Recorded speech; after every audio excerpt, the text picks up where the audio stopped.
Hey everyone, and welcome back to another episode of SOVK with Kieu, where I share my personal stories as a German Vietnamese living in Ho Chi Minh City.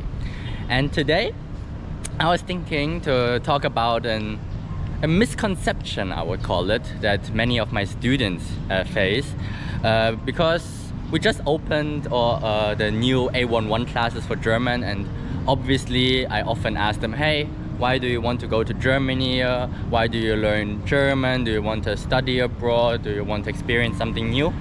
And many of my students, they often say, hey, I want to go abroad to experience something new, to learn something, right?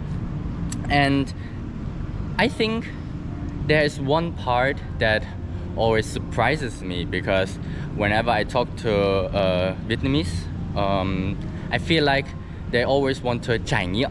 Right? Trải nghiệm means to explore something new, to experience something new. And yes, it's definitely true for my students that if they go to Germany, I'm quite sure they will learn more about the different cultures and traditions, right? Learn more about the language as well, and maybe find themselves, their identity. But that also reminded me of a coaching session that I had a couple of years ago with a client that also said, hey Thomas, I would love to travel like you. I want to see the world, to experience something new, right? And she said, but the problem is I'm a professor or a lecturer at a university, and I'm married, and I can't actually go out. I can't afford to go to New Zealand like I did, for example. And she also said, yeah, my Vietnamese passport is actually quite weak, and I'm actually not possible to get the visa for Europe, let's say, for example.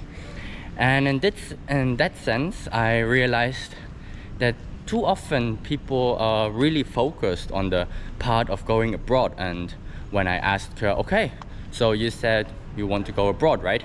You want to go to New Zealand, you want to go to France, to Germany, to experience something new.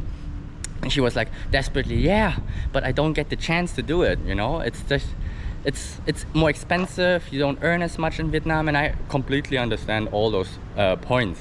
And I was like telling her in a sense, yes, it's true. If you go abroad, you will learn something new. But after chatting with her for a while, I also asked her, hey, why do you think you would learn something new when you go abroad? And after discussing for a while, we realized it's actually the interactions with the people. Right? Now imagine I would go to New Zealand as I did, but I wouldn't meet anyone. I'm quite sure I would be still stunned by the nature and the beautiful scenery, but I don't think I would actually learn as much about different cultures and traditions and different mindsets, right? It's all about human connections and how we interact with them.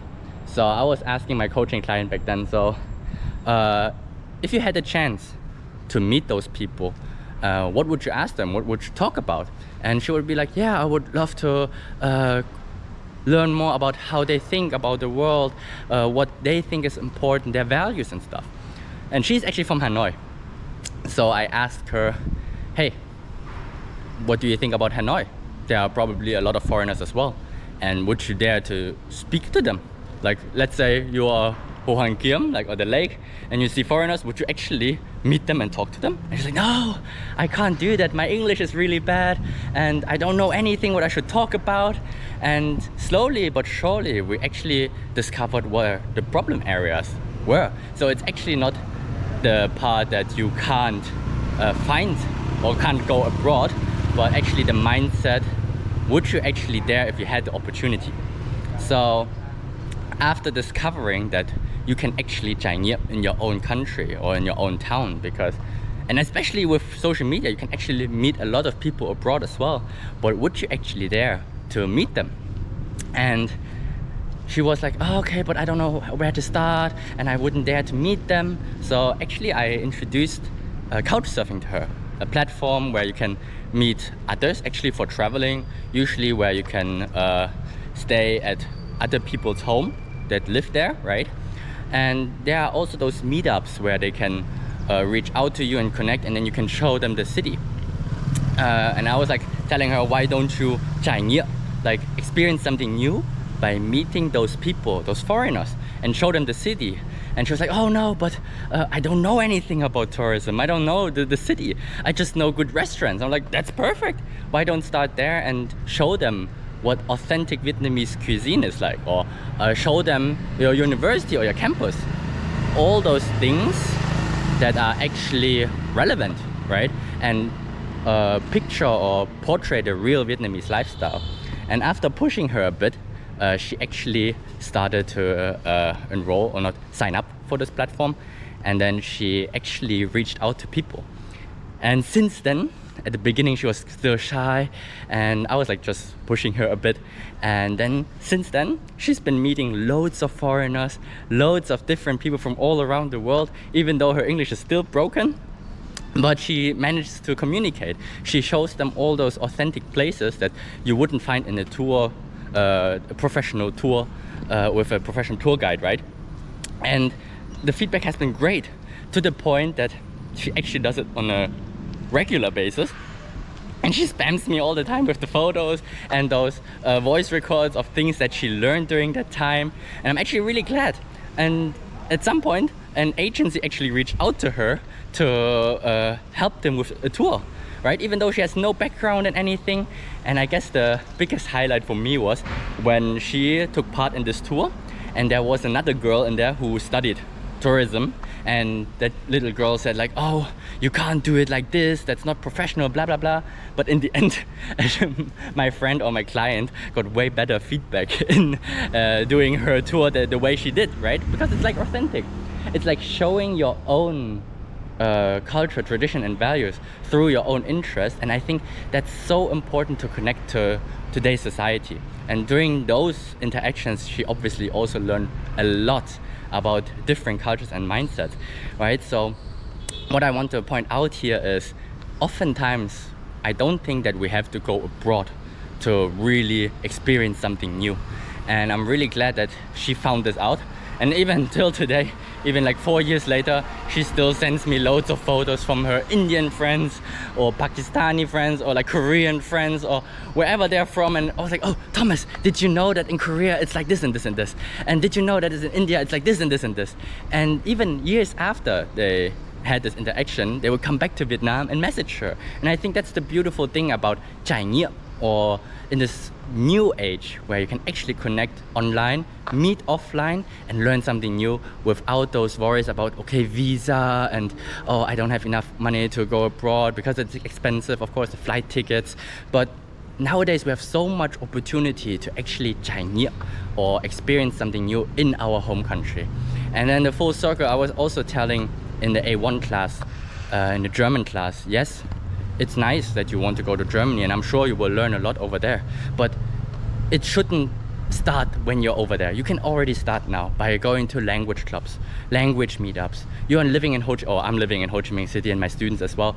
The teachers are German Vietnamese. Reach out to them. Don't wait until you're over there, because the earlier you start connecting with foreigners and trải nghiệm and experience something new, the easier it will be to learn those soft skills, communication skills, to when you go over there you won't have a culture shock, right? So I think, especially now, there are so many more opportunities, and I want to highlight to all the people that want to go abroad and can't afford it. There are always different ways, right? It's the same for me. When I was in Germany as well, and I missed, or when I came back from New Zealand, went to Germany, and I missed interacting with foreigners again, I also immediately looked up language meetups. Okay, and I suddenly found a group in my hometown in Germany where I actually thought there were not so many foreigners as Hanoi or Ho Chi Minh City, but there were a lot of refugees, for example. And I got the chance to talk to them. Obviously they wanted to learn German, but I got the chance to learn more about their background, why they're over here.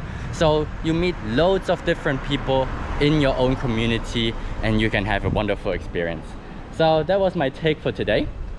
And yeah, let me know, how do you trải nghiệm? How do you experience something new? What was your biggest highlight when you went abroad or stayed at home or had an interaction with someone else? And I think, oh, one more thought.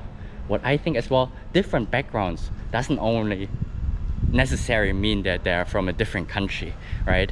Yes, you might learn a lot from others if they have, or if they're from a different continent, like let's say they're from Europe, they're from America, because it's so much different. But I also think if we take time and also meet people from different backgrounds in terms of maybe their occupation, I'm sure like I now through the writing club, I met a lot of people that had nothing to do with education. Some are graphic designers, some are editors, some are like working in finance, and actually connecting with people that are also Vietnamese, right, but have a totally different occupation, and take your time to listen to them if they have the same values. I got to learn a lot as well. So with backgrounds, I don't only necessarily mean people that are from a different country, but just have a different mindset but similar values, so you can connect really well. Yeah, that was my last thought on this one. So yeah, that's it for today, and I hope to see you next week for another episode of Sana with Kieu, where we walk and talk. Peace out.